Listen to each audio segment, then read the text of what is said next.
హరహర మహాదేవ్. ఈరోజు ఈ రమణ మహర్షికి సంబంధించిన నీ సహజ స్థితిలో ఉండే బుక్ నుంచి ఒక చిన్న స్టోరీ తెలుసుకోబోతున్నాం.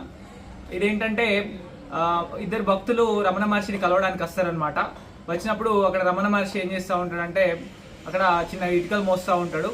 కానీ వాళ్ళకి తెలియదు రమణ మహర్షి అని. రమణ మహర్షి ఎక్కడ ఉన్నాడని అడిగితే అలా పైకి చూస్తాడు రమణ మహర్షి. చూసినప్పుడు ఆ భక్తులు రమణ మహర్షి పైన ఉన్నాడేమో అనుకుని పైనకి వెళ్తారు అనమాట. పైనకి వెళ్ళి అక్కడ అడిగితే రమణ మహర్షి ఎక్కడ ఉన్నాడంటే అక్కడ కింద ఇటుకలు మోస్తున్నాడు కదా, అతనే రమణ మహర్షి, అక్కడికి వెళ్ళండి అని అన్న తర్వాత రమణ మహర్షి దగ్గరికి వెళ్తారు. అప్పుడు అతను ఏదో మామూలు వ్యక్తి అనుకుంటారు. కానీ అక్కడ చిన్న గోడ కడుతున్నప్పుడు దానికి ఒక్కొక్క ఇటుక అందిస్తూ పని చేస్తూ ఉంటాడు.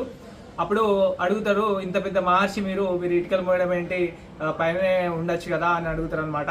అయితే రమణ మహర్షి చెప్పేది ఏంటంటే, నువ్వు ఎలాంటి స్థితిలో ఉన్నా చిన్న పనినైనా దాంట్లో దైవత్వాన్ని వెతుక్కోవాలి.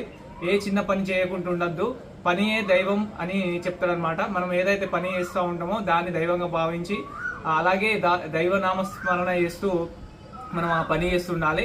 అప్పుడే మనం హ్యాపీగా ఆనందంగా ఉండడం జరుగుతుంది. ఖాళీగా ఉండడంలో హ్యాపీనెస్ ఉండదని చెప్తాడనమాట. హర హర్ మహాదేవ్.